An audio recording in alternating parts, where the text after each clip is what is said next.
Vico Valenti had killed men for less than what this woman had done. He didn't know her name, didn't know where she'd come from, and couldn't remember how he'd gotten here.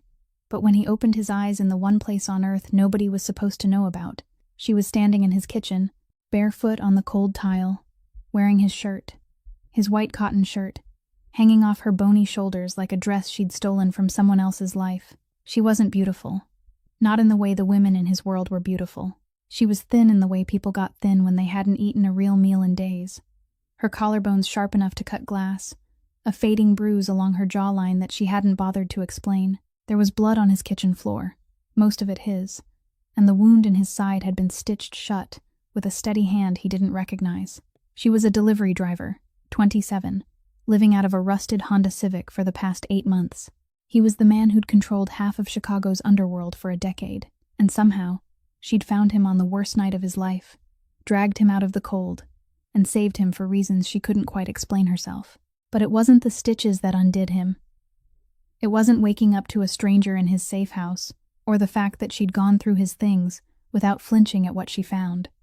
It was what she did next. She cooked for him, a $2 plate of pasta from the only jar of sauce he'd kept in that cabinet for 3 years and never once opened.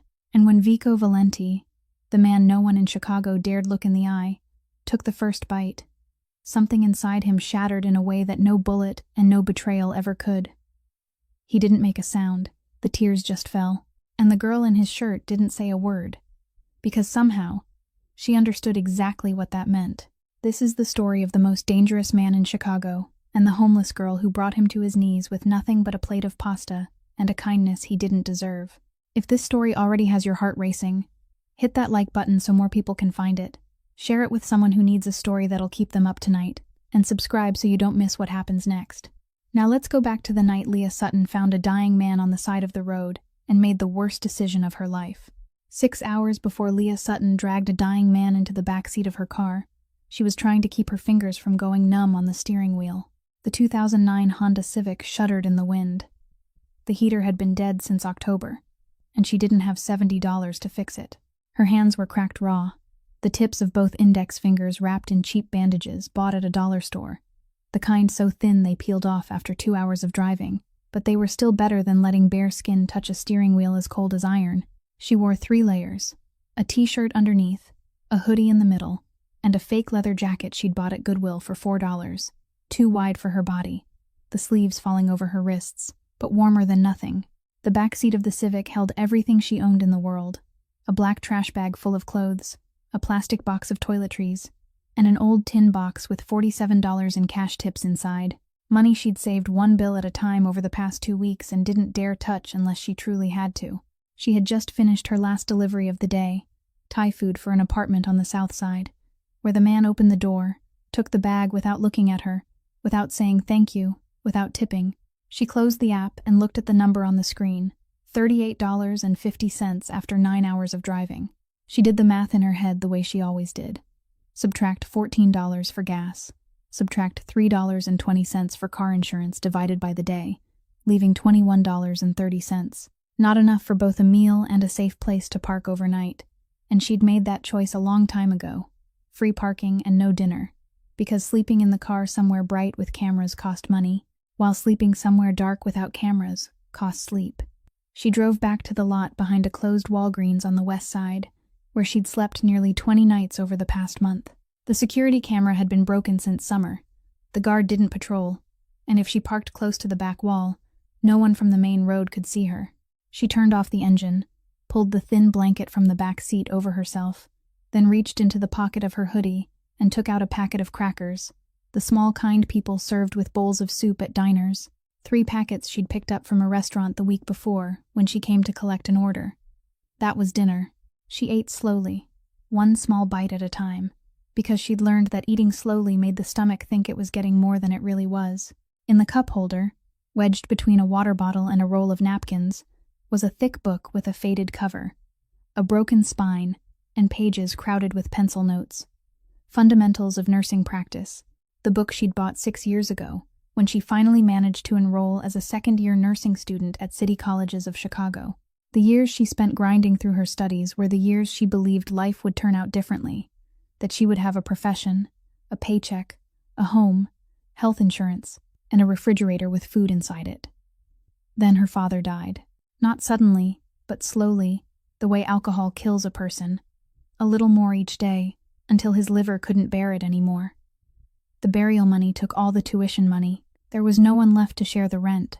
She dropped out, did everything she could, waited tables, worked a register, cleaned hotel rooms, until she lost her last job 8 months ago and couldn't pay the rent on the tiny studio she'd been living in. Since then, the Civic had been home. She didn't sell the nursing book because it wasn't worth much, but in truth, she knew the real reason. She didn't sell it because she wasn't ready to admit that dream was dead. She pulled the hood over her eyes, locked the car doors by hand from the inside, folded her legs up on the driver's seat, and pressed her back against the door. Outside, the December wind in Chicago cut through the gap in the window glass, the kind of cold that didn't merely chill the skin but settled into the bones, the kind that woke her at 3 o'clock every morning and left her lying there trembling until daylight came, enough for her to drive off in search of a place with a public bathroom. She closed her eyes, not praying, because she'd given up that habit long ago, only holding on to a vague hope that tomorrow would bring more orders, better tips, or at least nothing worse than today. She didn't know that in less than an hour, she would see blood on the snow, and her life would never be the same again. She couldn't sleep. The cold wouldn't let her sleep. That cold piercing through the thin blanket, through 3 layers of clothing, straight into her spine, holding her awake with a merciless grip. Leah lay curled on the driver's seat for nearly 40 minutes before she gave up and started the engine again, because at least the sound of the motor made her feel as though she still had control over something.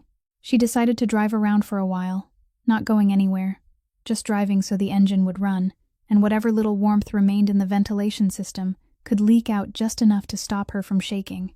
The road she chose cut through the abandoned industrial district on the west side, where at night there was nothing but closed warehouses, rusted chain-link fences, and streetlights flickering in a dull yellow haze. The snow had started falling harder. Not the soft, pretty kind of snow people saw in movies, but wet, heavy snow that clung to the windshield faster than the wipers could clear it. She drove slowly, leaning forward, squinting through the white blur as her headlights swept across the curb. And then she saw it, a human shape lying face down on the sidewalk, the upper half on the curb, the lower half sliding down into the drainage gutter. Around that body, the white snow was stained with a dark red smear, spreading slowly like someone had poured wine across a tablecloth. Leah hit the brakes, and the car slid lightly on the wet road before stopping. Her heart slammed hard. Her first instinct told her to drive away. Drive away right now. This wasn't her problem. She didn't have health insurance, didn't have a fixed address. Calling 911 meant the police would come. The police would ask where she lived, why she was here at this hour, what papers she had, and every one of those questions was a rope that could drag her into trouble. She didn't have the money or the strength to escape, but the second instinct was stronger, and that instinct didn't speak in the voice of bravery. It spoke in the voice of her second-year professor, the woman who had taught her that if a victim was lying face down on a hard surface, the airway could be blocked by the person's own tongue, and that in below-freezing temperatures like tonight, hypothermia could kill a person losing blood within 1 hour or less. Leah swore, shut off the engine, opened the car door, and stepped out. The snow-filled wind slapped her in the face at once, so cold she had to close her eyes for 1 second before bending down. A man, large, broad-shouldered, probably weighing more than 90 kilograms. He was wearing a black suit, with a white dress shirt underneath. But now the stomach and the left side were almost completely soaked crimson. She rolled him onto his side, checked his face, and found heavy bruising on his cheekbone and around his left eye socket. A split lip, dried blood crusted at his hairline. Her hand pulled up the hem of his shirt, and she saw the wound on his left side. Not a knife wound. She knew what knife wounds looked like from books. This was a bullet graze, tearing a long path through skin and muscle but not driving deep inside. Blood was still seeping, slow but steady. She pressed 2 fingers to his neck to find a pulse. Weak, slower than normal, but there. He was alive. Leah should have called 911. She knew that. But her hand had already started searching the pockets of his suit jacket, not out of curiosity, but because she needed to know who this man was before deciding what she had stepped into. In the left breast pocket, her fingers touched cold metal, and she pulled out a 9mm Beretta in a leather holster. She froze. Not because she was afraid of guns. She'd grown up in Chicago, She knew what guns looked like. She froze because she understood immediately, clearly and undeniably, that the man lying in front of her wasn't a robbery victim, wasn't an accident victim, wasn't someone the police would come save and thank her for finding. She set the gun down in the snow beside her knee and kept searching. A black leather wallet, no driver's license, no credit cards, not a single piece of identification, only cash. She counted fast, more than $3,000, all in $100 bills. In the innermost pocket of his suit jacket, a small piece of paper folded into quarters, handwritten in black ink. Only one line, an address in Riverside. No name, no note. Leah sat back on her heels in the snow, staring at the $3,000 in her left hand and the piece of paper in her right. $3,000 was 3 months of gas, 3 months of food, 3 months without subtracting every last cent after each driving shift. No one knew she was here. No cameras, no witnesses, and the snow would cover the tracks within an hour. She could take the money, get in the car, drive away, and no one in the world would ever know.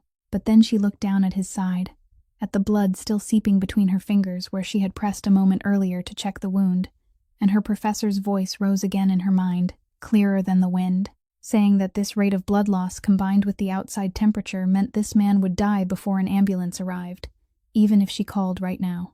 Leah swore again, shoved the money and the folded paper back into his jacket pocket, put the gun back into the holster, then slid her arms under his armpits and pulled. 90 kilograms of unconscious human weight on a snow-covered road. She dragged him half a meter before slipping and falling, her knee slamming into the sidewalk. She got up and pulled again. Realizing the back seat was completely blocked by her life's belongings, she frantically grabbed her trash bag of clothes and plastic boxes, tossing them onto the front passenger floorboard. It took her nearly 10 minutes to drag him to the now cleared rear door of the car and shove him into the back seat. His legs stuck out, so she had to fold his knees, force them inside, and then slam the door shut with her whole body. Blood soaked into the seat fabric immediately. She grabbed the old towel, the only thing she used to dry herself in public bathrooms, and pressed it against his side. Then she got into the driver's seat, pulled the folded paper from his suit pocket, and entered the Riverside address into Google Maps with shaking fingers. 22 minutes. She drove. The snow fell thicker, the wipers scraped and groaned, and in the rearview mirror, the unconscious man's face appeared every time she passed under a streetlight. A sharp jaw, dark brows, a faint scar drawn across his temple, like someone had carved a line there with a knife long ago. Even unconscious, blood-soaked, collapsed in the back seat of the cheapest car in the neighborhood. This man looked like something anyone with a survival instinct should stay far away from, and Leah Sutton was driving straight to his home. Google Maps led her off the main road onto a narrow dirt lane she almost missed, because the snow had swallowed the shoulder and the turn sign was hidden behind the trees. The Civic growled as the tires spun and slipped over mud mixed with snow, but she kept steady pressure on the gas and drove nearly 5 more minutes between 2 rows of bare, black trees before the headlights shone straight onto a 2-story wooden house at the end of the road. Her first impression was that the place had been abandoned. Paint peeled away in large patches. The wooden fence out front leaned broken to one side. One corner of the front steps had rotted through, and there wasn't a single light inside. She turned off the engine, sat still for 1 second, stared through the windshield at the pitch-black house, then glanced into the rearview mirror. The man was still unconscious, his head tilted to one side, the towel pressed against his ribs, now almost completely soaked red. She got out, climbed the front steps, and touched the front door handle. Locked, but not with an ordinary lock. She looked closer and saw, beneath the peeling paint, a hidden electronic keypad, nearly flat and almost invisible, the kind of lock she'd only seen in advertisements for expensive apartments, not on a house that looked as if it was about to collapse. She didn't have the code. She went around back, snow rising to the middle of her shins, and checked every first-floor window. The bathroom window at the rear wasn't fully locked. The old latch had come loose, and when she pushed upward with both hands, the frame slid open with a creak. She crawled inside, hit her knee against the sink, then felt around in the dark for the light switch. The light came on, and she stood still. The inside of the house was nothing like the outside. Nothing at all. The bathroom was spotless. White tile, towels hanging in a straight line, a large first aid kit arranged neatly on a shelf. She stepped into the hallway, turned on more lights, and saw a house so minimalist it felt almost cold. A black leather sofa sat in the center of the living room, facing a low wooden table with nothing on it. No vase, no books, no magazines, no decorations. White walls, completely bare, not one photograph, not one painting. The wooden floor was so clean she could see her own reflection in it. This wasn't an abandoned house. This was the home of someone who didn't want anyone to know he lived here. She unlocked the front door from the inside, went back out to the car, and began dragging him in. He was heavier than she remembered, or she was more exhausted than she thought. She slid her arms under his armpits, pulled him forward in short sections, rested, then pulled again, sweat breaking out beneath her 3 layers even though the air was freezing, her knee throbbing from the fall on the sidewalk earlier. It took her nearly 15 minutes to drag him through the door, across the hallway, and lay him on the black leather sofa. The sofa was just long enough, but his legs still hung off the end. She stood there panting for a while, then went into the kitchen to find scissors. She cut off the suit jacket first, peeling it away in sections, then the white dress shirt, cutting straight down the center of his chest, from his throat to his stomach, because she couldn't undress him while he was unconscious, and twice her weight. The fabric tore open, and she saw the body underneath. Muscular, unmistakably so, broad shoulders, a thick chest, a flat stomach, but that wasn't what made her stop. Scars, everywhere. One long mark cut diagonally across his left chest, thick and white. A knife wound healed long ago. On his right shoulder was a round dent sunk into the skin, and she recognized it immediately. An old bullet wound, many years healed, the surrounding skin puckered from the scar. And on his left arm, on the inside near the elbow, were small round burn marks, neat and regular, spaced almost evenly apart. She knew what those marks were. Someone had put out cigarettes on his arm, not once, but many times, and the even spacing meant it had been deliberate, not an accident. This wasn't the body of an ordinary man. This was the body of someone who had been tortured and had fought for years, and she was standing in his secret house at nearly 2 o'clock in the morning with a gun in a holster less than half a meter from her hand. Leah took a long breath, then did what she knew how to do. She took the first aid kit from the bathroom, opened the refrigerator to look for antiseptic, but there was none. Only a bottle of Macallan, 18-year-old, the kind of whiskey she knew cost more than $100 because she had once delivered a bottle to a customer, and she used it to rinse the bullet graze on his side because it was the only alcohol in this house.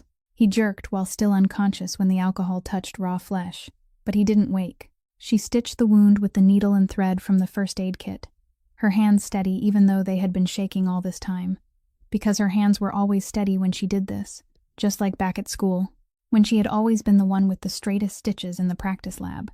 She checked his pupils, and the light response was normal, with no sign of severe head trauma. She checked for shock, his skin cold, but his pulse had steadied after she stopped the bleeding. She covered him with the only blanket she could find in the upstairs bedroom closet. Then she waited, and while she waited, she explored the house, not out of curiosity, but because she needed to know what kind of person's home she was standing in. Upstairs there was only one bedroom, a large bed, white sheets, white pillows, nothing else. She opened the closet, and inside it was all black. Black suits, black shirts, black pants, black leather shoes, several of each, made from material she only had to touch once, to know it cost more than all the clothes she owned put together. In the drawer of the small nightstand beside the bed, she found a second gun and a small notebook bound in black leather. She opened it, and inside were numbers, symbols, initials, nothing she understood. But it looked like a kind of ledger people didn't want anyone else to read. She put it back. Downstairs in the kitchen, other than the bottle of whiskey, the refrigerator held 3 cans of beans, a box of pasta, a jar of tomato sauce, and nothing else. No milk, no eggs, no vegetables, no fruit, no fresh food. The kitchen cabinets had a few plates, a few glasses, a small set of pots that looked as if they had never been used. This was the kitchen of someone who never cooked. She almost missed it. In the bedroom nightstand drawer, beneath the second gun, caught in the far inside corner, was a photograph. Small. Old. The edges slightly curled. A middle-aged woman with black hair stood in a kitchen, smiling brightly, her hands dusted with flour, surrounded by pots and steam. Her smile wasn't a smile for a camera. It was the smile of someone who was happy, and someone else had caught the exact moment. Leah turned it over. On the back was a handwritten line in ink, round and slightly slanted, in Italian. For my Vico. Mama, 2003. She looked at the photograph longer than she needed to. Then she looked around the house again. The empty refrigerator. The empty walls. Not a trace of life except expensive black clothes and guns, and one single photograph of a woman with flour on her hands, hidden at the bottom of a drawer. Leah Sutton didn't know who Vico Valenti was, but she understood people through their kitchens, and this kitchen told her that the man lying on the sofa downstairs was very rich, very dangerous, very secretive, and utterly, absolutely alone. Vico Valenti didn't wake up. He shot awake. His body reacted before his mind could catch up. A sharp inhale tearing through his lungs, pain flaring in his left side as if someone had pressed a hot iron bar into his skin, and his left hand swept across his chest, reaching for the Beretta by an instinct programmed into him for more than 15 years. The holster was empty. His fingers closed around air, and adrenaline surged in place of clarity. He rolled off the sofa, or more accurately, fell off it, his right shoulder hitting the wooden floor first, then his face, then his knee, and his vision went black for nearly 2 seconds before the light came back in a blur, as if he were looking through water. He lay on the floor, cheek pressed to the cold wood, breathing hard, and began taking inventory the way a man did when he had woken many times in worse condition than he'd expected. Left side, tightly bandaged, painful, but not the kind of pain that came from deep inside, a shallow wound. Right hand, swollen from wrist to fingers, possibly a cracked metacarpal, still movable, though every finger felt as if it had been struck by electricity when he tried to close his fist. Face, badly bruised, left eye nearly swollen shut, lip split, the taste of dried blood on his tongue. He was alive. That was the only good news. Memory returned in fragments, out of order, like someone had torn up a photograph and thrown each piece into his face. Tommy sitting across from him in the meeting room behind the restaurant on Taylor Street. Tommy's smile wide and easy. Tommy's voice calm, as if he were talking about the weather when he said, "Everything's been arranged, Vico." And Vico hadn't understood then why that sentence chilled the back of his neck for half a second before he brushed it aside. Because Tommy was family. Tommy was the only man he trusted with his life. Then the intersection. 2 black SUVs blocking the front and back of his car at the same time. Precise, coordinated. The kind of ambush that could only happen when someone knew his exact route in advance. Glass breaking. Gunfire. Not one shot but a burst of it. Heavy, hard, metallic pieces flying into his face. Gino in the driver's seat shouted something Vico couldn't hear clearly, then shoved him toward the rear door. Gino's hand covered in blood. Gino's blood. And Vico remembered running through snow and darkness. His hand pressed to his left side where the bullet had just grazed him. His phone lost somewhere, or broken somewhere. He didn't know. He only knew he had run until his legs couldn't run anymore, and snow rushed into his face. Cold, then nothing. He didn't remember how he had gotten to the safe house. This was his safe house. He recognized the ceiling, recognized the black leather sofa he had chosen himself, recognized the smell of wood and the particular silence of the house at the end of the dirt road that only he and Gino knew about. But he hadn't driven himself here. He knew that because he didn't remember it, and Gino had been bleeding at the intersection. So who had brought him here? And who had bandaged his wound? Vico forced himself to crawl up and lean his back against the side of the sofa, his eyes sweeping the room. The blanket on the sofa wasn't the one he usually used. It had a different smell. The smell of a public laundromat. There were bloodstains on the floor that hadn't been fully wiped away, a dragging trail from the front door to the sofa. Someone had dragged him in here. Then he heard it, the soft tap of a pot against the stove, water running from the faucet, from the kitchen. Someone was in his kitchen. Vico looked around for a weapon. The chest holster was empty, the gun gone. Either someone had taken it out, or it had fallen when he was dragged into the house. His eyes stopped on the base of the table lamp beside the sofa, iron, heavy, nearly half a meter tall. He gripped it with his left hand, tightened his hold, and felt its weight, heavy enough to crush a skull. He stood, slowly, swallowing the pain in his side, and stepped toward the kitchen. His bare feet made no sound on the wooden floor, because he had been trained to move silently since he was 16, when his father taught him that the man who made noise was the man who died first. At the kitchen threshold, he stopped. A girl stood by the stove with her back to him. Thin. Not delicately thin, but thin from hunger. Her ribs faintly visible through the fabric, but her back was straight, her shoulders open, and her hands held the pot with the steadiness of someone used to using her hands for work, not decoration. She was boiling water.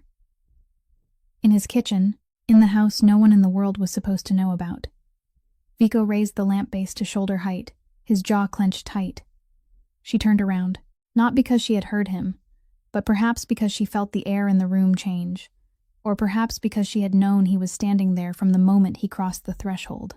Gray eyes looked straight at him, deeply shadowed, exhausted, but there was no fear in them.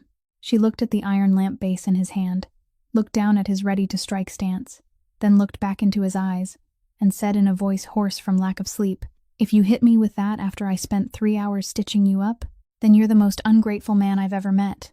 Vico didn't lower the lamp base. "Who are you? How did you get in here?" He didn't ask. He ordered, using the voice that, for the past 10 years, made people answer at once or suffer the consequences. The girl didn't answer immediately. She turned back to look at the pot of water on the stove, as if checking whether it had boiled mattered more than answering a man holding an iron lamp base behind her. Then she said, her voice so calm it was almost tired, "First floor bathroom window. Broken lock. You should fix it." She opened the upper kitchen cabinet, took out 2 cups, set them on the counter, then turned to look at him again with unblinking gray eyes. "There's no coffee. Only tea that expired last year. Do you want some?" Vico lowered the lamp, not because she had convinced him, but because his knees were about to give out, and he'd rather die than let this girl see him fall again. He pulled out a kitchen chair and sat down heavily, his back against the wall, keeping his face calm, even though his left side hurt so badly that every breath felt as if someone were pressing a finger into the stitches. She set a cup of hot water in front of him. Not tea, because she had thrown the expired tea bag into the trash. Just hot water. Then she sat down in the chair across from him, both hands wrapped around her own cup, and waited. Vico looked at her. He had interrogated people for 15 years, and he knew how to read liars, how they avoided eye contact, or avoided it too, obviously, in order to look as if they weren't avoiding it, how their fingers moved when their mouths said one thing and their minds were thinking another. He began asking questions, his voice cold, even, rhythmic, not the voice of conversation, but the voice of interrogation, the kind he used when he sat in a closed room with someone who owed him money or owed him answers. "Name, Leah Sutton. What do you do?" "Delivery, DoorDash." "Where did you find me?" "An industrial road on the west side, near the abandoned warehouses. You were face down on the curb, half your body in the gutter. Why didn't you call 911? "Because I live in my car, I don't have a fixed address, and I don't need the police asking me 17 questions I don't want to answer." "How did you know this address?" "I went through your jacket pocket. I was looking for identification, but there wasn't any. Just a handwritten note with the Riverside address." She spoke directly, briefly, without adding unnecessary details, without long explanations. Each answer gave exactly enough, then stopped. Vico realized she didn't speak like someone trying to make another person believe her. She spoke like someone who didn't care whether he believed her or not. He kept asking, "What else did you see in my pockets?" Leah looked straight into his eyes. A handgun in a chest holster. More than $3,000 in cash, all $100 bills. No identification, no cards, no phone. She paused for 1 second, then added, "And when I got inside the house, I found another gun in the nightstand drawer, along with a small black leather notebook full of codes I didn't understand." She said all of that without her voice changing at all, as if she were listing items in a delivery order, instead of admitting that she had searched the home of a Mafia boss. "I'm not stupid," she said, her finger tapping lightly against the side of her cup. "I know what kind of person hides a gun in his suit and carries $3,000 in cash without so much as a driver's license. I don't need to know who you are. I just need you not to die in the backseat of my car, because I don't have the money to get blood cleaned out of the upholstery." Vico sat still. He looked at her. Not just at her eyes, but at all of her. Her hands around the cup, her shoulders, the way she sat. Her hands weren't hidden under the table, weren't clenched, weren't laced together. Her eyes didn't look away and didn't try too hard to hold his. She was telling the truth. He knew that not because he trusted her, but because there was no reason for her to lie. If she had wanted to hurt him, she would have let him die in the street. If she had wanted money, she would have taken the $3,000 and driven away. She had done neither. And now she was sitting here drinking hot water in his kitchen, as if this were an ordinary Sunday morning. "You're not afraid of me," Vico said. It wasn't a question. Leah set her cup down and looked at him with gray eyes that were exhausted but fully awake. "I've been sleeping in my car on the south side for 8 months. I've been robbed twice. I had a drunk man smash my car window at 3 o'clock in the morning last month. My former manager kept 3 weeks of my pay, and I couldn't sue because I didn't have money for a lawyer. You're sitting in a kitchen chair in your own house with a wound I stitched and a cup of water I boiled. You're not the scariest thing in my week." Vico looked at her, and for the first time in this strange long night, he felt something that wasn't suspicion, wasn't anger, but something almost like pure surprise, because he was so used to people fearing him that he couldn't remember the last time anyone had spoken to him without weighing every word first. But surprise didn't change the facts, and the fact was, he was in the worst position he had been in since his father was alive. His phone was broken or lost. He couldn't contact Gino. He didn't know whether Gino was alive or dead. He didn't know who in the organization was still standing with him. He was wounded. His right hand was almost useless, and the stitches in his side would tear open if he moved too hard. And this girl knew the location of the safe house. If she left and told anyone, accidentally or on purpose, he was dead. Not possibly dead, but certainly dead, because Tommy would find him within 1 day. $10,000, Vico said, his voice flat as the table. "You stay for 48 hours. You don't go outside. You don't call anyone. You don't tell anyone about this place. After 48 hours, you leave richer, and you forget I exist." Leah looked at him. She tilted her head slightly to one side, the way a person did when calculating, then said, "20,000, half up front." And for the first time that night, the first time in months if he was honest, the corner of Vico Valenti's mouth lifted slightly. Almost a smile. Only almost. He nodded. The deal was signed with a nod in an empty kitchen in the middle of a winter night, between a fallen boss and a homeless delivery girl, and they both knew that $10,000 up front wasn't anywhere in this house right now. But neither of them mentioned it because they both understood that this agreement wasn't really about money. The hours that followed passed slowly in silence. Vico lay back on the sofa, not sleeping, eyes closed but ears open, tracking every movement she made by sound. And he heard strange things. He heard her open a can of beans, but she only ate half before covering the rest and putting it in the refrigerator. He heard her wash the spoon immediately, the water running for less than 10 seconds, then the sound of the spoon being put back exactly where it belonged. Every few hours, he heard her footsteps approach the sofa.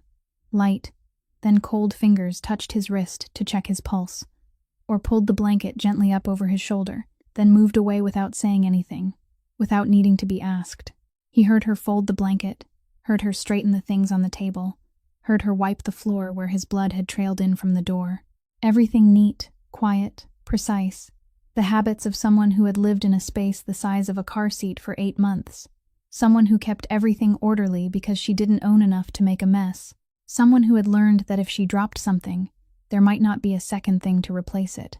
Vico lay on the sofa in his secret house, listening to a strange girl clean up the disorder of his life, with hands that were used to cleaning up the disorder of her own, and he thought that this was the first time anyone had cared for him without wanting anything from him except money.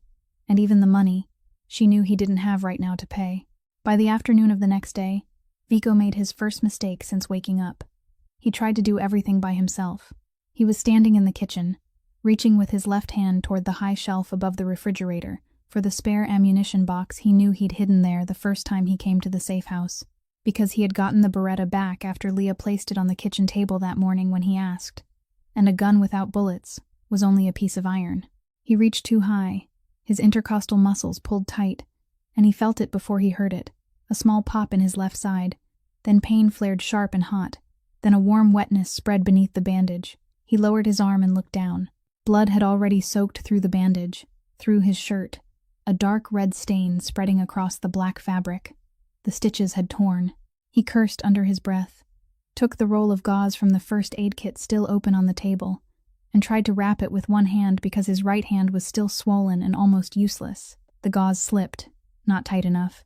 He caught one end between his teeth and pulled with his left hand, but the angle was wrong, and the loose bandage slid free the moment he let go with his mouth. The second time, the third time, each attempt got worse, because blood kept the gauze from sticking and made his fingers slick. He was trying for the fourth time when Leah walked into the kitchen. She didn't ask if he was all right, didn't ask what happened. She only looked at the blood on his shirt, looked at the tangled roll of gauze in his hand, then turned and went to get the full first aid kit from the bathroom. She came back, set the box on the kitchen table, pulled out a chair, and said, "Take off your shirt."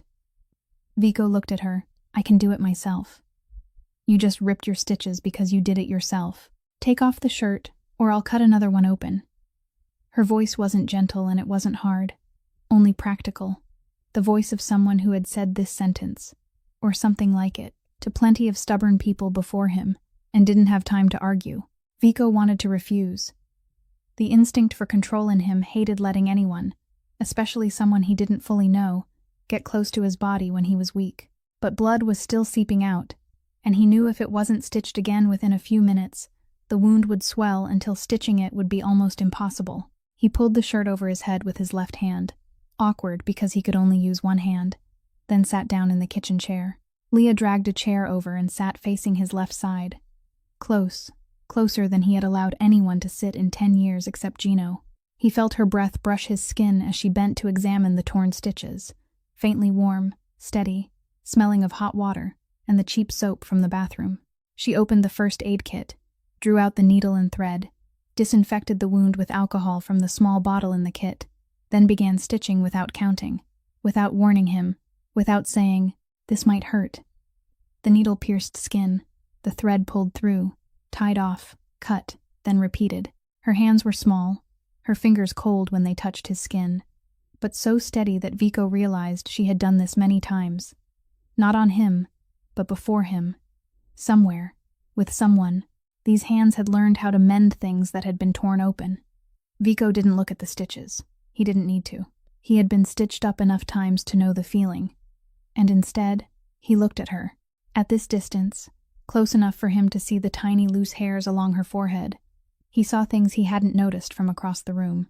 The bruise along her jaw had turned yellow and green, the kind of bruise at least a week and a half old, not from a fall, but from being hit, because the place and shape of it matched a fist or the back of a hand. A small scar on her forehead, old, already white, probably from years ago. Her ears were pierced, but she wore nothing in them, and he knew, with the instinct of a man who had spent his life among people who didn't have enough, that she had sold them. "Who hit you?" Vico said it lower than he meant to, and his voice carried something he couldn't control. Not anger at her, but anger for her. The kind of anger he hadn't felt for anyone but Gino in years. Leah's hand stopped for 1 second, the needle halfway through. Then she kept stitching, eyes down on the wound. "A drunk customer in a parking lot last week. He saw me sleeping in my car, banged on the door. I didn't open it, so he punched the window and reached in when the glass broke. I handled it." She said, "I handled it," in a flat voice, offering no more explanation. And Vico didn't ask, because he understood that handled for this girl meant she had survived and the man had gone away, and she didn't need anyone pitying her for that. She cut the final stitch, placed a fresh bandage over it, and pressed hard with her palm. And at that exact moment, her hand slipped slightly upward, her fingers touching his chest just below the collarbone as she sealed the edge of the bandage, and she pulled her hand back fast, as if his skin had burned her. Both of them went silent. 1 second, 2 seconds. Neither mentioned it. Leah looked down, but not at the new stitches. She was looking at the other scars, the map of violence carved across his body, now close enough for her to see every line clearly. She pointed at the long scar slanting across his left chest, not touching it, only pointing. Knife. Her finger moved to his right shoulder, to the round sunken mark. Bullet. Old. Then she looked down at his left arm, at the inside of his elbow, where the small round burn marks lay in a neat row. She stayed quiet a little longer as she looked at those marks, and when she spoke, her voice was softer. Not soft because it was weak, but soft because she was weighing whether she should say it at all. "Someone put cigarettes out on your arm." More than once. Deliberately. Vico looked down at his own arm, at the round burns he had seen thousands of times in the mirror but had never heard anyone else say out loud. And he said, "My father." 2 words. He didn't know why he said them. He had never said this to anyone. Not to Gino, not to Tommy when Tommy had still been his brother, not to anyone in the 22 years since the last time his father pressed a cigarette into his skin when he was 14. But he said it to the delivery girl sitting less than a handspan away from him in the kitchen of the safe house in the late afternoon, and he didn't know why. Maybe because she didn't look at him with pity. She didn't gasp in horror. She didn't say, "Oh my God, I'm sorry." She simply looked at him with gray eyes that had seen enough terrible things in life not to be shocked by one more. Leah looked at the burns on his arm, then looked up at his face, and said in a calm voice, though somewhere deep beneath that calm, there was a thin crack. "My father was bad too, in a different way, but the result was the same." On the second night in the safe house, Vico didn't sleep. He sat on the sofa in the dark living room. No lights on because darkness was more familiar than light. The bottle of Macallan wedged between his thighs, his left hand pouring a small swallow into a glass before lifting it to his mouth, his right hand resting on his lap, swollen, useless, the fingers stiff as wood. He drank slowly, not to get drunk, but to push the pain in his side far enough away that he could think. And he thought about Tommy Corrado, 34 years old, the man he had raised from errand boy to right hand, the man who sat beside him in every meeting, who knew every password, every route, every name in the books. Tommy had eaten at his table every Sunday night for 5 years, drunk his liquor, laughed with him, called him brother, in a voice Vico, the man who trusted no one, had believed. And Tommy had sold it all to Benedetti. Not for money, or not only for money, but for something deeper, something Vico hadn't seen, and now, sitting in the dark, he tried to put it back together. But there weren't enough pieces. The accounts were frozen because Tommy knew the codes. The penthouse in the Gold Coast was now Tommy's because the paperwork was under a company Tommy co-managed. The restaurants, the nightclubs, the laundries, all the legal fronts that hid the underground empire, were now in the hands of the man to whom he had once handed the keys to his home. Loyal men had been bought or killed, and he didn't know who was still standing or who was gone because he had no way to make contact. He, Vico Valenti, the man who 12 months ago could walk into any restaurant in Chicago and have the owner stand up to give him a table, was now sitting in a fake abandoned house, drinking whiskey alone in the dark with fresh stitches in his side, sewn by a homeless delivery girl with a needle from a first aid kit. He lifted the glass and took another sip, and the whiskey tasted more bitter than usual. Or maybe it had always been that bitter, and he was only just realizing it.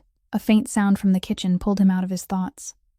Leah was in there. He heard a cabinet door open, heard her searching for something, heard a box being set down on the counter. He didn't get up, didn't go check, because after nearly 2 days of sharing this small space with her, he had begun to recognize the rhythm of her movements. Light, purposeful, never wasting a step. And the sound from the kitchen now was the sound of cooking, not snooping. He sat still and listened. Oil falling into a pan, a small sizzle. Then the smell of garlic frying began to drift from the kitchen into the living room. Faint, warm, and it touched some place in his chest he hadn't prepared for. Then came the scent of tomato sauce. Lightly tart, gently sweet. So familiar that his hand stopped halfway to his mouth with the glass. He knew that jar of sauce. He had bought it 3 years ago, the first day he came to this safe house, at a small grocery near Riverside. He had stood in the aisle of canned tomato sauces, looking at dozens of labels, and his hand had reached on its own for the jar with the same brand his mother used to buy, the red label with the white border and slanted lettering, the kind of sauce his mother bought every week at the Italian shop on Taylor Street when he was little. He had brought it back, put it in the kitchen cabinet, and never opened it.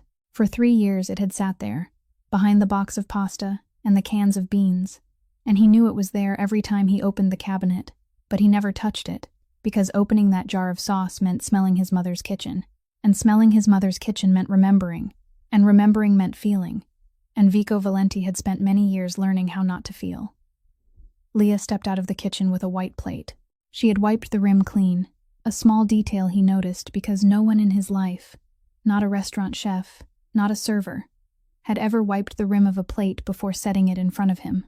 She placed the plate on the small table beside the sofa, with the only fork she had found in the drawer, pasta with tomato garlic sauce. So simple it was almost rough. A thin sheen of olive oil covered the surface of the sauce, with tiny golden flecks of fried garlic. "Eat. You haven't eaten all day." She said it, then turned back toward the kitchen, not sitting beside him, not waiting for him to thank her, as if cooking for someone wasn't a big thing, as if she did this every day. But she didn't do this every day. She ate crackers in her car, and half a can of beans split into 2 meals. She had cooked this plate of pasta from the ingredients in his kitchen. For him, because he wasn't eating. And she didn't explain why. As Vico took the first bite, the familiar warmth of the sauce hit him, and the armor he had worn for decades completely shattered. He didn't make a sound. The tears just fell in silence, and Leah stood by, understanding exactly what it meant. After the plate was clean, after Vico set the fork down on the table with a trembling hand, after he sat still for a very long time in the dark living room with red eyes and a jaw clenched so tightly the muscle at his temple twitched, he stood up, carried the empty plate into the kitchen. Leah was standing by the sink, her back to him. He set the plate on the counter beside her, and he spoke in a voice he didn't recognize as his own, because it broke on the final word in a way his voice hadn't broken since he was 14. My mother cooked like this. Leah didn't turn right away. She stood still for 1 second, then turned, looked at him, and said softly, I know. I saw her picture in the drawer. The silence between them was heavy as water. Then Vico spoke, and he didn't look at her while he said it, but down at the empty tomato sauce jar on the counter. She was killed. A drive-by shooting meant for my father. She was standing in front of the house, calling me in for dinner. I was 14. He stopped, swallowed. They were aiming for my father, but the bullets hit her. 3 of them. She fell on the front steps, and I ran out, and I held her, and her blood was warm on my hands, and she looked at me, and she couldn't say anything anymore. He had never told this to anyone. Never. Not because he had forgotten, but because he remembered too clearly, every detail carved into his mind with acid, and speaking, it meant living it again, and living it again meant feeling. And as he had already said, Vico Valenti had spent many years learning how not to feel. Leah didn't say, I'm sorry. She didn't step forward to hug him, didn't touch his hand, didn't make any comforting gesture a normal person might make, because she understood that for someone like him, comfort from a stranger was an insult. She only stood there, half a meter away from him in the dark kitchen, and said, I was 19 when I lost my father. He drank himself to death, slowly, every day, right in front of me, and I couldn't do anything. Not because I didn't try, but because you can't save someone who doesn't want to be saved. The 2 of them stood in the dark kitchen, between the empty plate and the whiskey bottle and the empty tomato sauce jar, and Vico Valenti looked at the homeless delivery girl wearing his shirt, standing on the cold tile floor, and for the first time, he realized that she hadn't only stitched the wound in his skin. On the morning of the 3rd day, Vico heard the knock at the door, before he even realized he had slept. 3 knocks, a pause, 2 knocks. His eyes opened at once, his body going rigid on the sofa, his left hand reaching for the Beretta now tucked beneath the pillow. But he didn't need to draw it, because he knew that rhythm. It had been created 15 years ago. Only 2 people in the world knew it, and one of those 2 people was lying on this sofa. He stood up, slowly because his side still hurt, though less than yesterday. Walked to the door, and opened it. Gino Ferrara stood on the front steps in the morning snow wind, 67 years old, and looking 75. He had been old before Vico ever met him, but this morning he looked as if the past 2 days had taken another 10 years from him. He limped worse than usual, his left leg dragging through the snow, his left arm hanging in a dark scarf tied hastily around his neck as a sling, and beneath his coat, his left shoulder was bandaged with what looked like cloth torn from a shirt. His face was gray, not gray from the cold, but gray from blood loss, from pain, from 2 days without sleep, from walking and hitching rides and following back roads to reach the only place he knew was safe, without letting anyone follow him. Vico didn't hug him, didn't ask if he was all right, because neither man communicated that way. He only stepped aside, let Gino come in, then closed the door and locked it. Gino crossed the threshold, his old eyes sweeping the room quickly by habit. The sofa, the blanket, the open first aid kit on the table, the bloodstain almost cleaned from the floor. Then his eyes stopped at the kitchen doorway, where Leah was standing. She had been awake since she heard the knock, standing still in the kitchen, her back straight, gray eyes looking directly at the strange old man who had just entered the house. She was wearing Vico's white shirt because her own clothes still weren't completely dry after she had washed them by hand in the sink yesterday, and she stood in the kitchen of the Mafia boss's secret house with the look of someone who belonged there. Not because she was confident, but because she was used to being in places where she didn't belong. Gino looked at her, looked at the shirt, looked at her bare feet, looked back at Vico. He didn't blink. He didn't ask. He only said in a hoarse, exhausted voice, "I'm not going to ask. Where's the coffee?" Leah turned into the kitchen, and 1 minute later came back with a cup of hot water because there was still no coffee in this house, and Gino took the plain glass of water with his right hand, staring at the clear liquid for a second before taking a slow drink, then sat down heavily in a kitchen chair like a man who had carried the whole city on his shoulders for 2 days, and he began to talk. Tommy had taken everything, not gradually, but overnight, because everything had been arranged before Vico even understood what was happening. The middle-ranking men, the ones Vico had believed were loyal, had either been bought by Tommy months earlier with Benedetti money, or killed on the night of the ambush, or had disappeared because they were smart enough to see which side had won and chose that side. The secret accounts at 3 different banks, the accounts Vico had kept for days like this, were all frozen because Tommy knew the access codes, because Vico had given Tommy those codes 5 years ago, when Tommy had still been his brother, when trust had still been something Vico thought he could use. The penthouse in the Gold Coast, the restaurant on Taylor Street, 2 nightclubs in the West Loop, the laundry in Bridgeport, all of it was now under Tommy's control. The Benedetti family from the East was backing him, providing men, guns, and money, in exchange for Tommy handing them the entire southern route that Vico had controlled for a decade. "I managed to reach Polly before cutting ties," Gino added, his voice dropping. "He's the only one left who didn't buy into Tommy's lies. I told him to trace my steps and bring weapons. He arrived late last night, slipping through the woods undetected."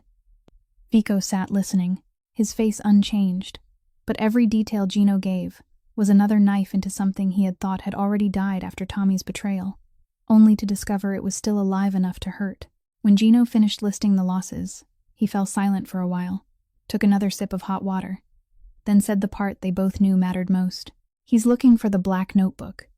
He knows it exists, knows you keep it somewhere outside the penthouse, but he doesn't know exactly where. He's turning over every house, every safe, every hiding place he knows about. If he gets that notebook, he controls every relationship, every account, every secret. Not just yours, but those of a dozen people across the city." Vico knew where the notebook was. It was in the nightstand drawer upstairs, less than 10 meters from where he sat, in the same drawer as the second gun and his mother's photograph. And the delivery girl had opened that drawer. Vico turned to Leah. She stood in the corner of the kitchen, her back against the counter, both hands around her cup of water, silently listening to the entire conversation between him and Gino with an expression that didn't change. Not frightened, not overly curious, only awake. "You said you didn't open the notebook," Vico said, his voice flat and cold again, no longer the voice that had broken in the kitchen the night before.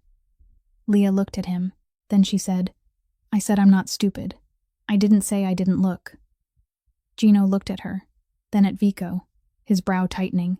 Leah set her own cup down on the counter and spoke plainly, her voice neither apologetic nor defiant. "I opened it. I skimmed it. It was all codes, symbols, initials. I didn't understand what it meant, but I remember."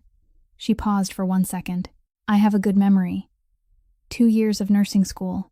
I had to memorize drug names, dosages, interactions, hundreds of things every week. My mind is used to storing data. I remember the numbers in that notebook. Not all of them, but a lot." The kitchen went silent. Gino set his cup down very slowly, his eyes fixed on the thin girl in the oversized shirt standing in the corner of the safe house kitchen, who had just admitted that she had memorized the contents of a notebook holding enough secrets to get a dozen people killed. Vico looked at her, and his voice dropped lower, colder. The voice that, for the past 10 years, made people understand that the next sentence would decide whether they left the room through the door or in a body bag. "You've just made yourself a target." Leah didn't step back, didn't look away from him. She said, "I made myself a target the moment I dragged you into the back seat of my car instead of taking the $3,000 and driving away." After Leah said that, the kitchen stayed silent long enough for all 3 of them to hear the wind whistling through the gap in the bathroom window she had broken into 2 nights earlier. Gino looked at Vico. Vico looked at Leah, and Leah looked straight back at Vico with unblinking gray eyes. And that silence was a wordless negotiation all three of them understood. She knew too much to leave safely. He needed her to stay more than he wanted to admit. And now the question was no longer whether to trust her, but how to use her. Vico stood, went upstairs, took the black leather notebook from the nightstand drawer, brought it down, and set it on the kitchen table between the three of them. He opened the notebook, turned the pages one by one, and began explaining it to Gino, not to Leah. But she stood there listening, and he didn't send her away because that no longer meant anything. The notebook contained records of 10 years of his underground dealings, but more important than his own records were the records of other people, because Vico didn't only write down what he did, he wrote down what his partners did too. Insurance in ink and paper, the way his father had taught him when he was still a boy, that people betray, but evidence does not. Inside the notebook were detailed records of 3 large money transfers from the Benedetti family to an offshore account Vico knew belonged to a federal congressman in Illinois. Money exchanged for the congressman, blocking an anti-money laundering bill in committee 2 years earlier. It was the thing the FBI had been hunting for 2 years without finding proof, and it was sitting inside a small black leather notebook on his kitchen table. Vico's plan was simple in theory, and almost impossible in reality. Give the notebook to Walt Henley, the most corrupt but practical lawyer in Little Italy, the man who had handled dirty paperwork for half of Chicago's underworld for 20 years. Walt was loyal to no one, but Walt understood the value of information, and if Vico put the notebook in Walt's hands with the right instructions, Walt could use it to create legal leverage that would force Tommy and Benedetti into a corner, because if the information in the notebook leaked to the FBI, not only Benedetti but also the congressman would fall, and Tommy, the man currently protected by Benedetti, would lose his only shield. But the problem was that Vico couldn't go outside. His face, his name, his walk, all of it now existed inside Tommy's system. Every security camera in the city was the enemy's eye. Every person on the street could be an ear. The same was true for Gino, the limping old man with a shoulder wound still not healed, his face familiar to every soldier in the old organization. The moment he stepped onto the street, he stepped into the line of fire. Vico was talking to Gino about contacting Polly, so Polly could carry the notebook when Leah spoke, her voice calm, as if she were discussing a DoorDash delivery. "I'm nobody." Both Vico and Gino turned to look at her. She stood straight, arms not crossed, eyes fixed on Vico. "I'm not in any system. No police record, no bank debt, no credit card, no fixed address, no social media. I deliver food using a DoorDash account tied to a prepaid SIM card bought with cash. No one looks for me because no one knows I exist." Vico looked at her. "You're insane. I dragged a Mafia boss into a Honda Civic and stitched up a bullet wound with a needle from a first aid kit. Insane is my baseline."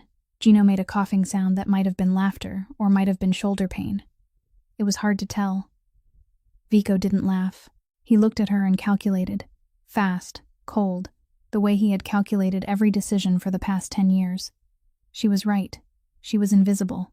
No one in Tommy's world knew she existed. No one could connect her to him. She was just a thin girl in an old hoodie. Someone people looked through on the street as if she were air. That was a superpower no amount of money could buy. The power of invisibility, because society had decided she wasn't worth seeing. "If I do this," Leah said, and she said if, but her eyes said when, "then I want $63,000. The number was so specific that Vico frowned. Not 50,000, not 70,000, but 63. Leah went on without waiting for him to ask. "The remaining tuition for a Bachelor of Science in Nursing at University of Illinois, Chicago. 2 years, $38,400. Books and supplies. About $4,200. Living expenses for 20 months. A studio, food, transportation. $20,400. Total. $63,000. She had calculated that number a long time ago. Vico looked into her eyes and saw it. She hadn't invented that number on the spot. She had carried it in her head for months, maybe years, counting and recounting it every night in her car before sleep, line by line, item by item, the exact amount she needed to turn her life into something different from what it was. And she didn't ask for 63,001. She didn't ask for extra money, just in case. Didn't ask for extra money to make up for the risk. Exactly 63,000, not 1 cent more, because she had lived long enough counting every dollar to know that asking for more than she needed was weakness, and she wasn't weak. "Done," Vico said. 1 word.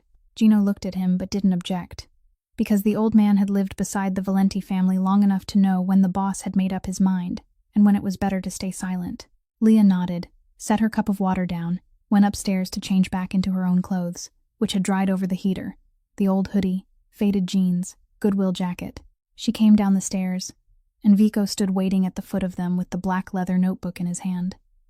But he didn't hand it over right away. His left hand rose to his right wrist, where the Patek Philippe watch sat, the crystal slightly scratched, the leather band darkened by time, the second hand still moving steadily. His mother had bought that watch for his father on their wedding day, in 1992, before Vico was born, before his father became a monster, before everything broke. After his mother died, Vico took the watch from his father's nightstand drawer, not because it had belonged to his father, but because every morning his mother had fastened that watch around his father's wrist before he left the house, and her fingers had touched this crystal thousands of times, and it was the closest thing Vico still had to touching his mother's hand. His hand shook as he unfastened the strap, and he hated that shaking because it betrayed everything he had built to hide the soft part inside him. But his hand shook, and he couldn't hide it. He placed the watch in Leah's palm. Her hand was small, cold, calloused at the fingertips from steering wheels and delivery bags in Chicago winter. The watch lay in her palm like it was resting in a bird's nest. "If Walt doesn't believe you came from me," Vico said, his voice under control now, flat again, "give him this. He knows this watch. Everyone in the business knows it." Leah looked down at the watch. She didn't look at it like a thing worth money, though she knew it was worth tens of thousands of dollars. She looked at it the way she had looked at the photograph of the woman with flour on her hands hidden in the drawer, because she understood that the two things belonged to the same person, and that the man standing in front of her had just placed the last thing he had left of his mother into her hand. "I'll get it back for you," she said. It was the first promise she had ever made to him, and she said it not in the voice of someone making a promise, but in the voice of someone stating a fact, the voice of a person used to keeping her word because she didn't have enough in life to waste anything, including words. She slipped the watch into the inner pocket of her jacket, took the black leather notebook, stepped out into the snow wind, and drove the rusted Honda Civic away from the dirt road toward the city without looking back. Leah drove the Civic through Chicago in the gray afternoon, the snow falling more lightly than the day before, but the wind still cutting into her skin, and she had to wipe the windshield with her sleeve every few minutes, because the right wiper had been broken for a long time. Little Italy wasn't far from the safe house, but she took the long way around according to Vico's instructions, avoiding main roads, avoiding cameras, avoiding the intersections he had marked on the piece of paper before she left. The black leather notebook sat in the left pocket of her jacket, the Patek Philippe watch in the right, and she felt the weight of both things pressing against her chest every time she breathed, one side holding evidence that could get people killed, the other holding the last memory one man had of his mother. The Italian restaurant Vico had pointed her toward sat on a narrow street at the edge of Little Italy, its sign taken down, the glass door covered with newspaper, closed for at least 1 year if the dust on the windowsill meant anything. She went around back as instructed, down a narrow concrete staircase leading to a basement door, and knocked 3 times. The door opened. Walt Henley stood in the doorway, and Leah's first impression was sweat. This man was sweating even though the basement was cold, sweat beading on his forehead, on his neck, soaking into the collar of his vest, where an old mustard stain sat as if no one had ever bothered to wipe it away. He was fat, not sturdy fat, but wet fat, the kind that came from sitting too much and drinking too much. His small, shifty eyes swept over her from head to toe in less than 1 second, and Leah knew exactly what he saw. A thin girl, old hoodie, faded jeans, sneakers worn thin at the soles. No one worth getting out of a chair for. "Who sent you here?" Walt asked, his voice sweet and greasy as oil. "Vico Valenti," Leah said, and placed the black leather notebook on the desk in the middle of the room, a desk piled with papers and empty liquor bottles. Walt looked at the notebook, then at her, then laughed. The laugh was fat and damp. "Little girl, Vico Valenti is dying or already dead. Half the city is looking for his body. And you walk in here dressed like you just slept under a bridge and tell me he sent you?" Leah didn't laugh back. She looked straight into his eyes, reached into her right pocket, pulled out the Patek Philippe, and set it on the table beside the notebook. The slightly scratched crystal flashed beneath the basement's fluorescent light. Walt stopped laughing. His hand reached for the watch before his mouth managed another word, turning it over, checking the serial number, studying the crystal. And Leah saw his eyes change, the contempt disappearing and being replaced by the unmistakable, undisguised light of greed, because Walt Henley knew this watch, knew what it was worth, and knew who it belonged to. "All right," Walt said, setting the watch down, though his fingers still touched the crystal as if he couldn't bear to let go. "What does he want?" Leah explained exactly what Vico had told her to say. Brief, with nothing extra. The notebook contained evidence of transactions between Benedetti and the federal congressman. Walt would use it as leverage to force Tommy into either negotiation or the threat of the FBI, and in return Walt would keep 10% of whatever was recovered from the frozen assets. Walt listened, nodded slowly, then pulled the watch toward himself. "I'll keep this as a handling fee. Security for both sides." "No," Leah said, her hand closing over the watch faster than Walt could react, slipping it back into her pocket. "The watch comes back with me. You get 10%, like I said." Walt narrowed his eyes, the greasy smile returning.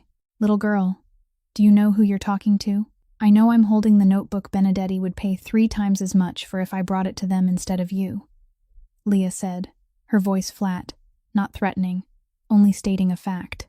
The voice of someone who had spent 8 months bargaining over every dollar in tips and understood that negotiation wasn't about who shouted louder, but about who needed the deal more. "Do you want the deal or not?" Walt looked at her longer than he had the first time, and this time he wasn't looking at the old hoodie or the worn shoes. He was looking into her eyes, and he saw what many people before him had made the mistake of missing. This girl wasn't bluffing. He stopped smiling. "Deal."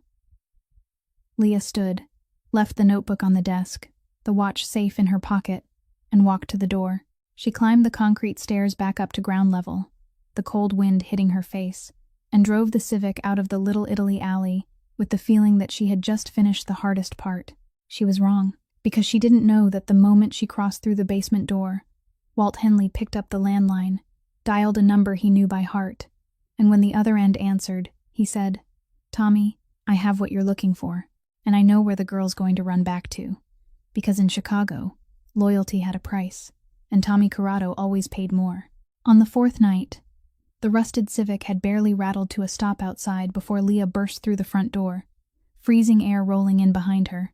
She stood in the hallway, catching her breath, her eyes locked onto Vico, with a tense, unreadable gaze, having not yet spoken a single word about Walt or the secret call she had made to the FBI just hours prior. Before Vico could even demand an update, Gino's voice cut through the heavy silence from upstairs, low and urgent with immediate danger. The old man was staring at the small monitor connected to the hidden security camera on the oak tree at the head of the dirt road, a defense mechanism kept secret from everyone. 2 black SUVs were moving slowly along the dirt road, headlights off, only the dim glow of the fog lights showing at the front, less than 2 minutes from the safe house. Vico changed in less than 1 second. Every soft thing Leah had seen in him over the past 4 days, the broken voice when he spoke about his mother, the tears over the plate of pasta, the trembling hand when he gave her the watch, all of it vanished as if it had never existed, and the man standing before her now was the Vico Valenti half of Chicago knew and feared, cold, calculating, his eyes sweeping the room to assess everything that could be used as a weapon or a shield. He gave short orders. Gino and Polly would hold the downstairs, one on each side of the front door. Polly had arrived yesterday afternoon, and the 2 guns were now 4. Leah was to go down to the basement, lock the door, and not come out until he called for her. He said the last sentence while looking straight at her, and she saw in his eyes what he didn't say out loud, that the basement was the safest place in the house, and he was pushing her there for reasons that had nothing to do with tactics. Leah walked toward the basement door, opened it, looked at the stairs leading down into darkness, then looked back at Vico. He was checking the Beretta with his left hand, his right still swollen and almost useless, and when he lifted his arm to slide bullets into the magazine, his shirt pulled up, and she saw that the bandage on his left side had soaked red, the stitches bleeding again because he had moved too hard. He was going to fight with one hand, a bleeding side, against at least 2 vehicles full of men. She didn't go down to the basement. She closed the door, turned, leaned her back against the wall near the stairs, and stayed. Vico looked at her, jaw clenched, but there was no time to argue, because the sound of vehicles had stopped in front of the house. Car doors opened. Footsteps crossed the snow. Then came a knock on the front door. Not the coded knock, but a polite one. 3 even taps. The kind of knock a neighbor used when asking to borrow salt.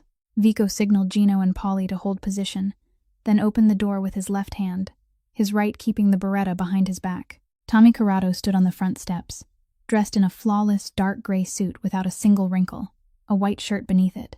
No coat despite the weather being 5 degrees below zero, as if the cold didn't dare touch him. Behind Tommy, 4 men stood beside the 2 SUVs, hands in their coat pockets, and Vico knew those pockets didn't hold empty hands. Tommy smiled, a wide, warm smile, the smile Vico had believed for years. "You look terrible, Vico," Tommy said, and stepped into the house as if it were his own, not waiting to be invited, not bothered by Gino standing to the right of the door with his gun ready. Tommy hadn't come to shoot. If he had wanted shooting, the 4 men outside would already have stormed in. Tommy had come to talk, and in their world, words were sometimes more dangerous than bullets. "Where's the notebook, Vico?" Tommy asked, standing in the middle of the living room, hands in his trouser pockets, so calm that Vico wanted to punch him in the face for that calm alone. "Why?" Vico asked back.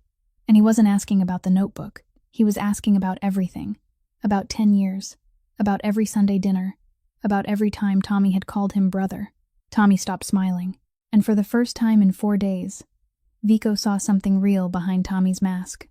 Not hatred, old pain, festering for years. "Your father killed my father, Vico. Did you know that? Or were you kept in the dark the way I was?" Vico said nothing. Tommy continued, his voice still even, though his eyes were no longer smiling. "Your father killed my father because he wanted control of the eastern route.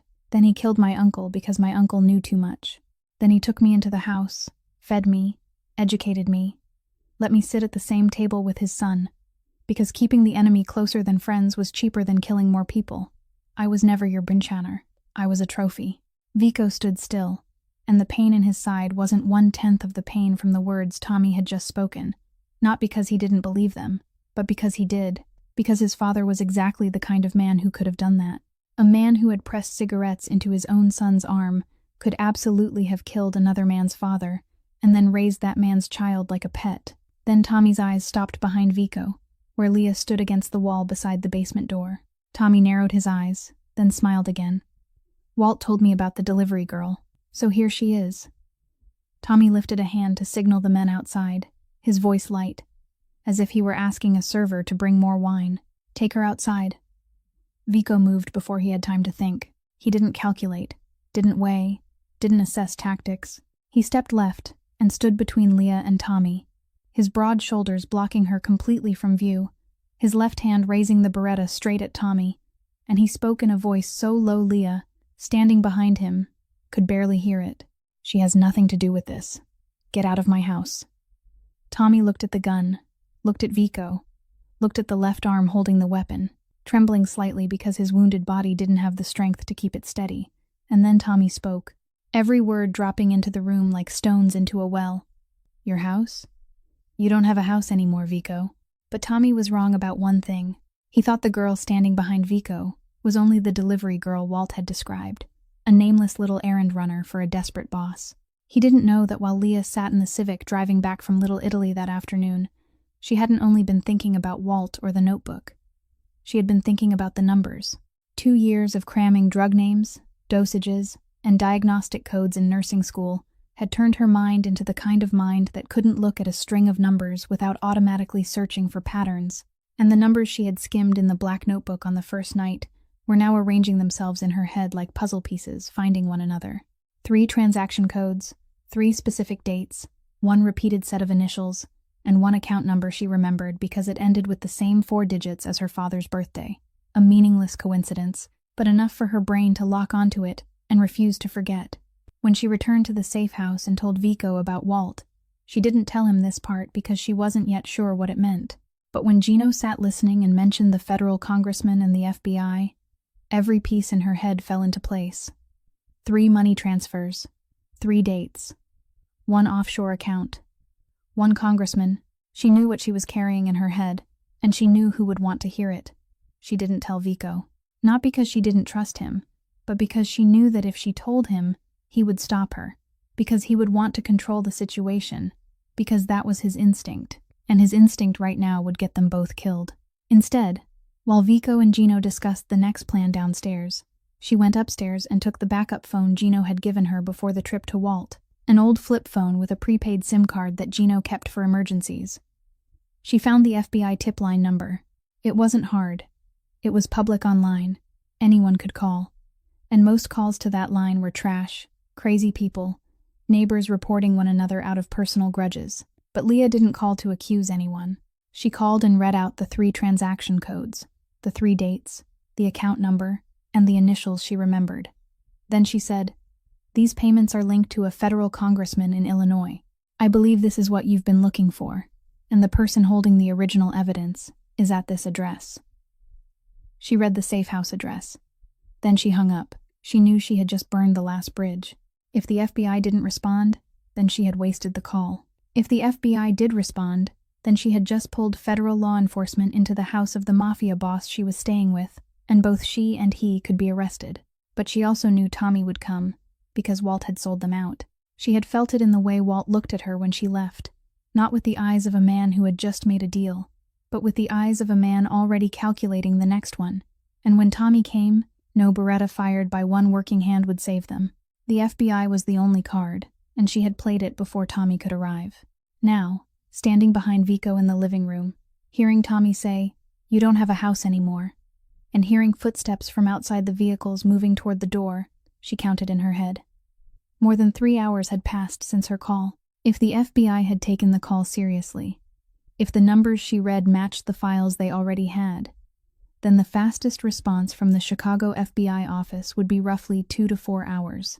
She was at minute 200, and she prayed for the first time in years, not to God, but to mathematics, praying that she had remembered the numbers correctly, and that the federal machine would move faster than usual.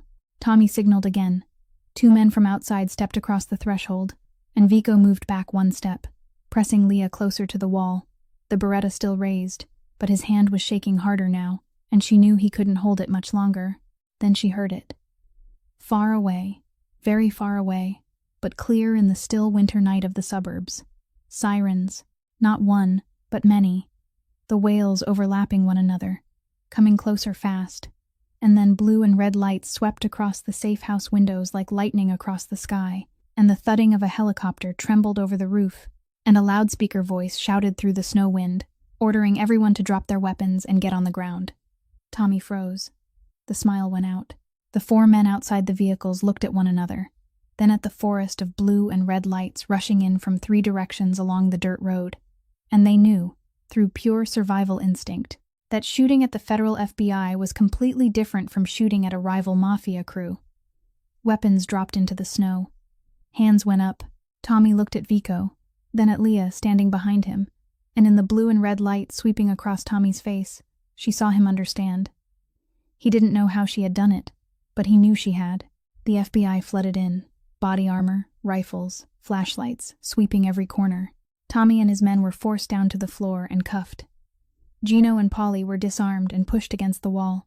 Vico was seated in a chair, one hand cuffed to the chair arm, but the lead agent looked at the bleeding stitches in his side and called for medical help instead of reading him his Miranda rights, because in the report the FBI had received through the tip line, Vico Valenti was an assassination victim and a potential witness, not the target.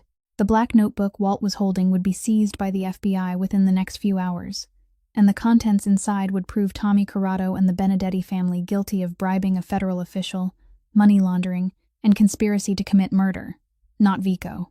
Vico sat in the chair, cuffed, his side bleeding, looking through the door into the yard where Leah was being led away by 2 agents. She looked small in the old hoodie among people wearing body armor, her hands tucked into the pockets of her jacket, where the Patek Philippe watch still rested safely, and she walked across the snow toward the FBI vehicle, without looking back, without looking at him, without waving, without saying a word. And Vico Valenti, the man who had lost his penthouse, lost his empire, lost every account and every soldier without fear, felt fear for the first time in his life. Fear of losing something he couldn't demand back, with money, couldn't hold with a gun, and couldn't replace with anything else in the world. 3 months after the night the FBI surrounded the safe house, Tommy Corrado was convicted in federal court of bribing an official, money laundering, and conspiracy to commit murder. The Benedetti family collapsed like dominoes. The federal congressman resigned before he could be indicted. The offshore accounts were frozen, and 4 members of the family received sentences ranging from 12 to 25 years in federal prison. Vico Valenti cooperated with the FBI, not because he wanted to, but because he had no other choice. And in return, he lost almost everything. The penthouse in the Gold Coast was seized. The restaurants, the nightclubs, the laundry, all of it was shut down or transferred into federally frozen assets. The territory 3 generations of the Valenti family had built dissolved into legal paperwork and evening news reports. But Vico was free. Conditional freedom, probation, an ankle monitor, weekly meetings with a probation officer, no leaving Illinois, but free. And he kept the safe house, because the wooden house at the end of the dirt road in Riverside had been bought with legal money before the underground empire took shape, personally owned, clean on paper, and the FBI had no reason to seize it. He started over from that house. Not in some grand cinematic way, no speech, no slow-motion moment beneath golden sunlight. He started by fixing the first-floor bathroom window, the window Leah had broken into on the first night, and when he drove new screws into the wooden frame, his right hand was still weak, his little finger permanently crooked, because the hand bone hadn't healed straight, and he had to use both hands to hold the screwdriver steady. Gino suggested opening a restaurant. The 67-year-old man said it in an ordinary voice, as if he were suggesting they make coffee, saying that Riverside needed a decent Italian restaurant, that the old bakery space at the end of the street was renting cheap, and that Polly could cook well enough to serve diners who weren't too demanding. Vico said nothing for a full day after Gino suggested it. Then that night, he sat at the kitchen table in the safe house and wrote a menu on the back of a paper from the first aid kit, and the first dish he wrote down was pasta with tomato garlic sauce. The restaurant opened after 6 weeks, small, 12 tables, Gino managing the front, Polly in the kitchen, and Vico doing everything else, from arranging tables and chairs to washing dishes when they were short-staffed. No one in the neighborhood knew who the owner had once been, and Vico didn't say, and Gino didn't say, and the ankle monitor stayed hidden beneath his pant leg. But through all 6 weeks of opening the restaurant, through every morning he woke in the safe house, and every night he came back, Vico thought about Leah. She disappeared after the night the FBI took her statement. Not disappeared as if someone had hidden her away or threatened her, but disappeared the way a homeless girl disappears, silently, without a trace. Because from the beginning she had never existed in any system. The backup phone from Gino that she had used was taken by the FBI. Her prepaid DoorDash SIM had been canceled long ago. There was no address to send a letter to because she had no address. No social media, no email, nothing. Vico tried to find her the old way, the way he had used for 10 years to find anyone in the city within 24 hours. But the old way required a network, required people, required money, required power, and he didn't have any of those things anymore. Finally, Gino said he'd look for her, and he looked not in the Mafia way, but in the most ordinary way in the world. The limping 67-year-old man went to every parking lot where DoorDash drivers gathered in Chicago, asking each person whether they knew a girl named Leah who drove a 2009 Civic, asking on the South Side, in the West Loop, in Hyde Park, in Pilsen, a few parking lots each day, a few people shaking their heads in each lot, for 5 straight weeks. In the 5th week, a driver in a parking lot near UIC said he knew Leah. She wasn't doing DoorDash anymore. She was back in school. Gino brought the news to Vico that evening, sitting at the restaurant's kitchen table after closing, and said, "The girl enrolled in the Bachelor of Science in Nursing program at University of Illinois, Chicago. She starts in January. $63,000. Vico had kept his word. He transferred the money through Gino before the FBI froze his assets, drawing from the $3,000 in his wallet and the rest from the basement safe in the safe house that the FBI never found, and Gino sent it to her through an intermediary account he opened under his real name, because this 67-year-old man had never had a criminal record, and his banking history was as clean as rainwater. Leah accepted the money, didn't call back, didn't text, didn't say thank you, and Vico hadn't expected her to, because he understood that she didn't owe him gratitude. She had traded for it with the stitches in his side and 4 nights without sleep to keep him alive. She rented a small studio near the school, and Gino knew that because the limping old man asked around one more time to make sure. A small studio, 1 bed, 1 study desk, 1 kitchen, and for the first time in 2 years, Leah Sutton had an address of her own, a key of her own, a door that could close without anyone breaking the glass at 3 o'clock in the morning. In the drawer beside her bed, folded neatly, lying still, was the white cotton shirt she had worn for 4 nights in the safe house. She didn't wear it anymore. She just kept it. The March snow was melting on the sidewalk in front of the gates of University of Illinois, Chicago. The last thin snow of the season scattered over the pavement like salt, dissolving into small puddles beneath the weak afternoon sun, and Vico Valenti stood there, about 10 steps from the school gate, among the stream of students passing by without anyone looking at him twice. He wore an ordinary dark coat, no suit, no watch on his wrist, the little finger on his right hand permanently crooked because the bone hadn't healed straight, and if you had passed him on the sidewalk, you would have seen only a tall man with a faint scar on his temple waiting for someone, nothing worth a second look. He had been standing there nearly 40 minutes when she came out through the gate, a backpack on her shoulder, books in her hand, dark brown hair tied high, the quick stride of someone with a full class schedule who didn't want to waste a minute. She looked different. Not different because she was prettier or heavier, but different because for the first time since he had met her, Leah Sutton looked like someone who had a place to go home to. She saw him and froze mid-step, 1 foot forward, 1 foot back, her backpack slipping slightly on her shoulder, gray eyes widening for half a second before she brought her face back under control. She stood still looking at him, and he stood still looking at her, and between them was a river of students passing by, knowing nothing. "How did you find me?"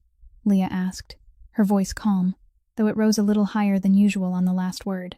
"I had a limping 67-year-old man ask around every delivery driver parking lot in the city. 5 weeks. Leah almost smiled, almost just the corner of her mouth lifting and then stopping, exactly the way Vico had almost smiled in the safe house kitchen the night she demanded $20,000. "What do you want?" she asked. Vico looked at her. He looked at the backpack on her shoulder, the thick book in her hand, the shoes newer than the worn-down ones she had been wearing that night, and he looked into her eyes, still gray, still alert, still faintly shadowed because she probably still stayed up late studying, but no longer carrying the kind of darkness that came from sleeping in a car. "I opened a restaurant," he said. "A small one, in Riverside." "I know," she said. "Gino told me." Silence. A student on a bicycle rang his bell loudly while cutting between them, but neither of them moved. Vico opened his mouth, then closed it, then opened it again. "I don't need someone to cook." He stopped, swallowed. "I need someone to eat with." His voice broke slightly on the final word, the kind of break you wouldn't hear unless you were standing close enough. But Leah was standing close enough, and she heard it, and she understood that the man in front of her, the man who had once controlled half of Chicago's underworld, the man who had killed and been marked for death, who had betrayed and been betrayed, was standing outside the gate of a university and asking her to sit down and eat with him because he didn't want to eat alone anymore. Leah looked at him, the faint scar at his temple, the crooked little finger, the black eyes that weren't completely cold anymore, not quite warm, but different, like the safe house that looked abandoned from the outside while someone inside was trying to repair every door, one by one. "I still have your shirt," she said softly. "Keep it," Vico said. "I bought a new one." Leah held out her hand. Not for him to hold, but for a handshake. Like a deal.